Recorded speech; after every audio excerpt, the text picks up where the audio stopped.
Okay, so in the last video we started by graphing the function 1 over x squared. I drew the asymptotes, and then I decided I needed to shift the entire graph right 2 units. I went ahead and took the asymptote, the vertical asymptote, and shifted that to the right 2 unit. I'm going to shift the horizontal asymptote 2 units. That doesn't really matter, it'll stay on the axis there, x-axis. So it becomes y equals 0 still, and this would now become x equals 2. The horizontal asymptote actually shifts and changes the equation. Now all these points get moved over 2, so this goes over 1, 2. This moves over 2 units, so 1, 2.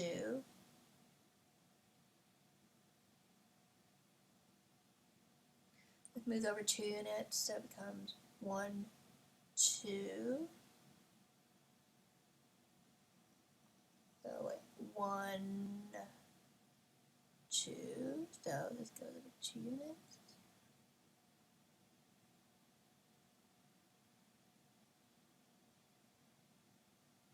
Okay, and then move all the other point 2 units.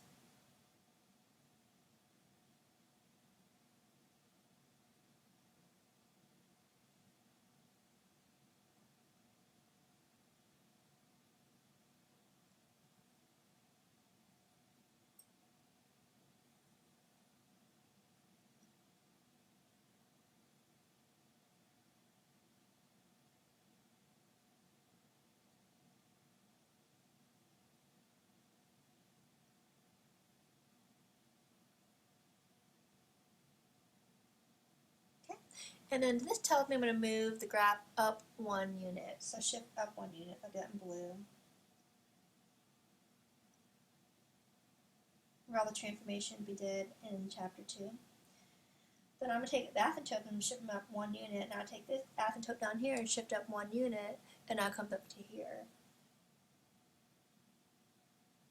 It becomes y equals 1 now. This asymptote still stays. The shift up 1 unit still stays there. So x equals 2. I'm going to shift all these points up 1 unit. So this would now go up to here.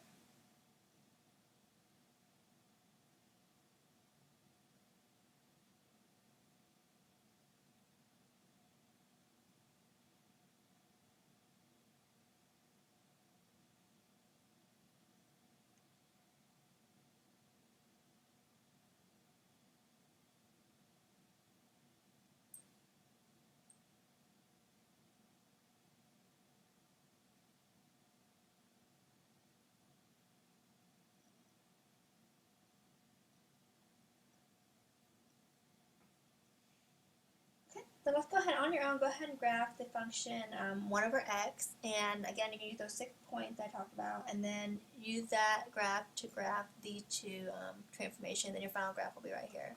Go ahead and pause the video and go ahead and do that on your own.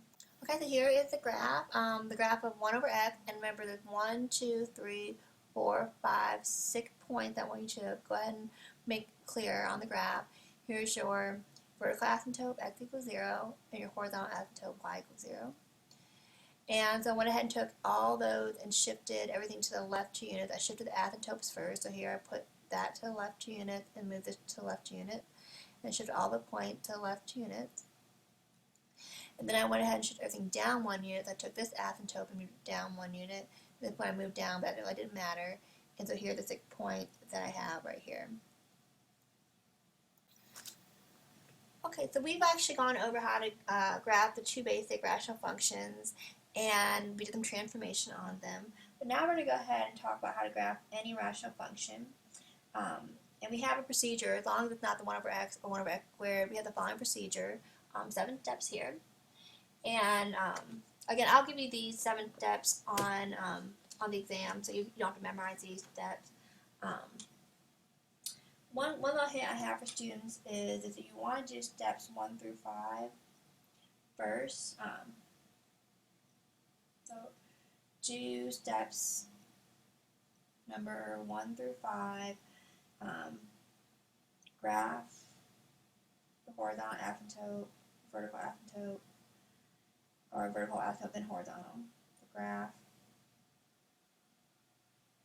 vertical asymptote, and horizontal asymptotes, points, and then do number 6.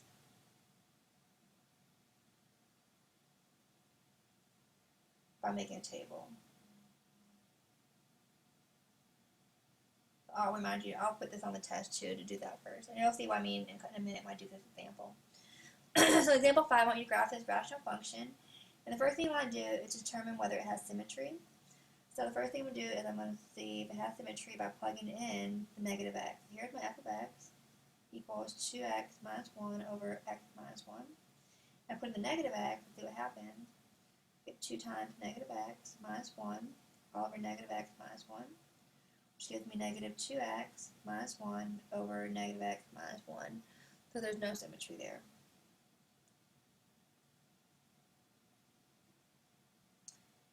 The second thing you want to do is you want to find the y-intercept. We'll put in 0 in for x.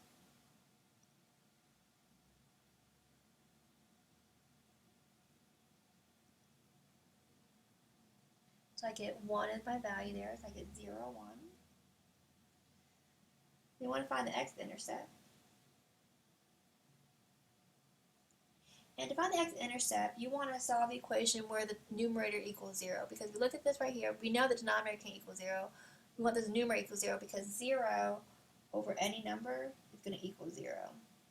So we want to go ahead and make the numerator 0. So it tells you here, to find the x-intercept, solve the equation where the numerator is 0. The numerator here, I get 2x minus 1 equals 0. I get 2x equal 1. I get x equal 1/2. So my x-intercept is 1/2 0. The fourth step is to find any vertical asymptotes. So vertical asymptotes, their denominator, and x cannot be 1, so x equal 1 is a dashed line of vertical asymptote. To find the horizontal asymptote, we got to go back to the 3 rules, and remember the 3 rules here. To look at the horizontal asymptote, you're looking at the degree and comparing the top and bottom degree. So I look over here, and degree here is a 1. Degree here is a 1. They're the same. So I'm going to go ahead and take the coefficients and say I have 2 over 1. The 2 and the 1 here. And so the line y equals 2 is a dashed line.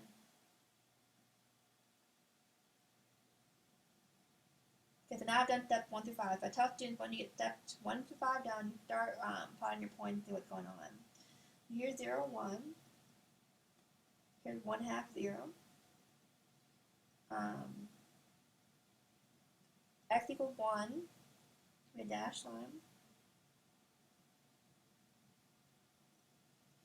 And y equals 2, a dashed line.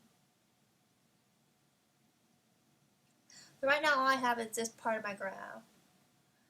Because there are dashed lines here, it looks like this graph is not going to ever touch that line here or here.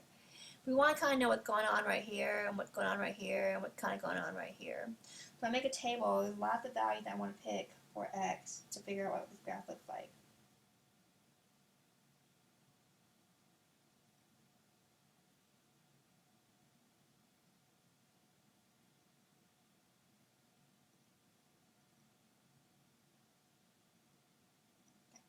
So I'm going to pick the value of -1, -2, -3, -4. You don't pick all of them, but pick some of these values here if you want to see how far this graph goes.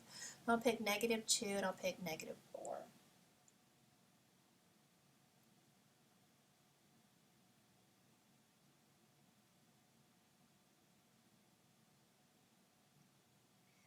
Okay, that'll give me -4 minus 1 all over, oops, I put my -2 down there, over -3, so I get -5 over 3, -3, which gives me approximately 1.6, I believe. I'm going to calculate here. 1.7. So I have -2 and 1.7. -2 and 1.7, which is right about there. I'll put in -4.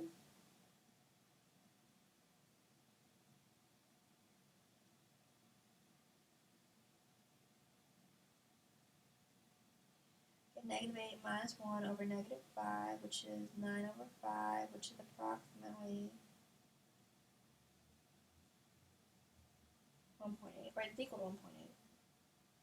I get -4 and 1.8. Now in your homework in the computer, I'm not sure if they want the exact answer. I think they do. So when you do this problem right here, you would get 5/3, and then you would get approximately 1.7.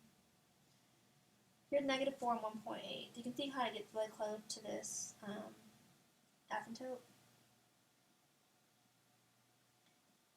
And likewise, I want to see what's going on when x is 2, 3, 4. You don't have to do all of them. I'll do 2 and 4.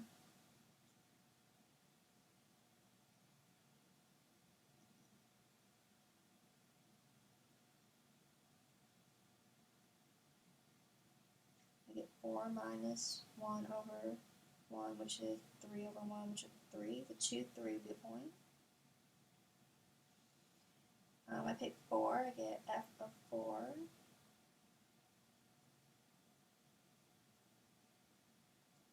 Minus 1 over 3, which is 7 over 3, which is approximately 2.3. So 4 and 2.3, about there. And then let's pick, I'm going to pick 1.5, see how high this goes. So 1.5.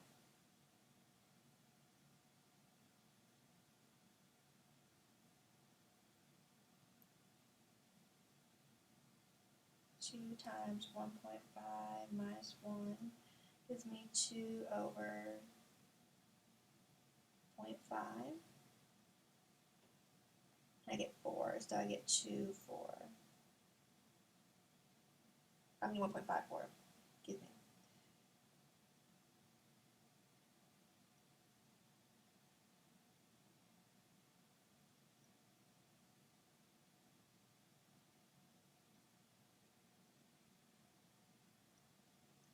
Okay, so when you pick out these values for x in step 6 is to plot at least 1 point beyond, use information to graph the function.